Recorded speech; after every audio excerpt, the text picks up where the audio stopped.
o respeito humano e a verdade católica. A essência do cristianismo repousa na busca e vivência da verdade, conforme ensinada e revelada por Jesus Cristo, que proclama em João 14, versículo 6. Eu sou o caminho, a verdade e a vida.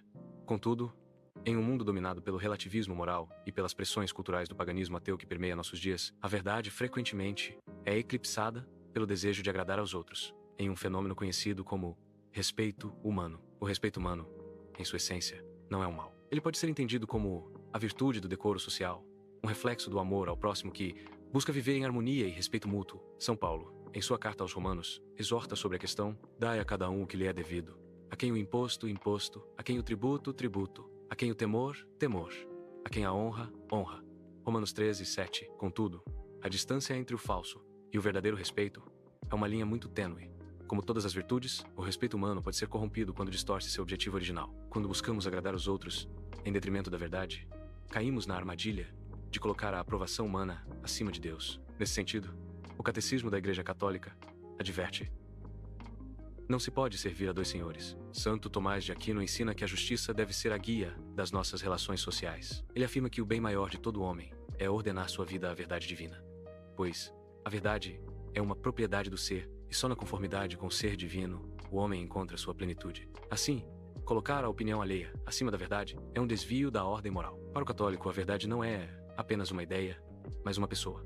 Jesus Cristo, a verdade encarnada. O respeito humano torna-se pecaminoso quando compromete a adesão à verdade de Cristo em favor das convenções ou pressões sociais. São João Crisóstomo adverte: nada é mais vil do que temer os homens, mais do que a Deus. Quem teme os homens nega a Deus, pois coloca os homens acima dele. O relativismo moderno, que propaga a ideia de que não há verdade absoluta, é a principal força que distorce o respeito humano. Ele ensina que cada pessoa deve criar sua própria verdade, o que contradiz diretamente o ensinamento da Igreja. Os papas ao longo da história da Igreja têm feito importantes declarações sobre o relativismo moral, alertando contra seus perigos e sua corrosão dos valores cristãos. Em sua encíclica Syllabus Errorum, 1864, o Papa Pio IX condenou diversas ideias modernas, incluindo o relativismo. Em um dos pontos dessa encíclica, ele aborda o erro do relativismo moral, o princípio de que a liberdade de consciência deve ser reconhecida para todos os homens, de maneira que cada um siga a própria fé, mesmo que seja oposta à verdadeira religião. É um erro monstruoso. Desta forma, a Igreja condena aqui a mentira modernista que todas as religiões são boas. Para agradar os protestantes, os judeus e as inúmeras denominações religiosas modernas, se nega a verdade, que é Cristo e sua Igreja, faltando assim, com a caridade cristã, de anunciar o Evangelho a todos. Essa condenação reflete uma visão de que, sem uma base moral objetiva, como a verdade revelada pela Igreja, a liberdade de consciência pode facilmente degenerar em relativismo. Na encíclica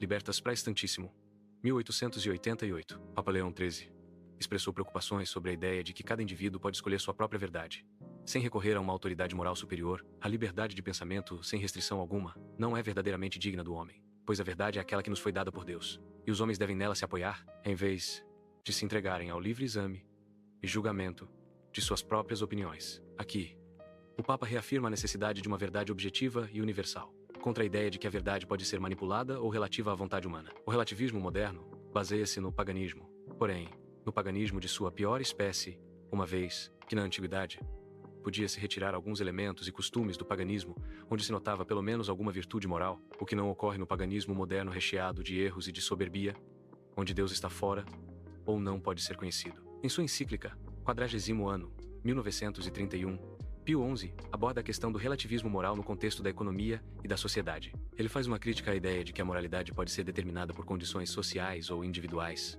É um erro a crença de que, para o desenvolvimento e prosperidade da sociedade, as leis morais podem ser modificadas ou adaptadas segundo as exigências do momento. Este ponto é uma crítica direta ao relativismo, que tenta justificar ações imorais com base nas circunstâncias, ignorando a moral objetiva. Na sua Humani Generis, 1950, Pio XII falou contra as tendências de relativismo dentro da teologia, condenando aqueles que negavam a existência de verdades absolutas no campo religioso e moral. A concepção de uma verdade religiosa e moral mutável, sujeita às modificações do tempo e da cultura, é completamente inaceitável. A verdade divina não se altera conforme os tempos, as culturas ou as invenções humanas. Pio XII reflete sobre a constante ameaça do relativismo, especialmente em tempos de rápida mudança cultural, afirmando que a verdade divina permanece imutável. Se a verdade mudar com o tempo, ela simplesmente não é verdade.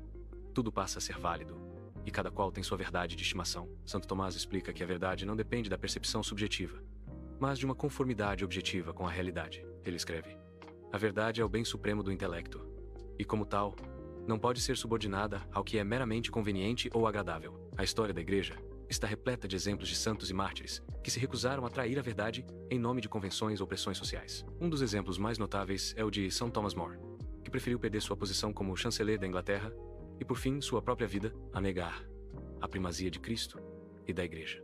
Ele declarou antes de sua execução: morro como servo do rei, mas antes de tudo como servo de Deus. Outro exemplo é o de Santa Perpétua, que mesmo sob pressão de seu pai para abandonar a fé, permaneceu firme. Sua resposta ecoa como um testemunho da coragem da verdade: eu sou cristã e não posso renunciar a Cristo, meu Senhor. Esses santos não apenas desafiaram o respeito humano em seu sentido deturpado, mas mostraram que a fidelidade à verdade é o caminho para a liberdade e a santidade. O respeito humano, quando desordenado, leva à apostasia silenciosa. Em um mundo que relativiza a moral, muitos cristãos cedem ao medo da rejeição ou ao desejo de aprovação, comprometendo a verdade da fé. Esse comportamento, segundo Santo Tomás, é uma forma de injustiça, pois nega a Deus o tributo que lhe é devido: a adesão à verdade.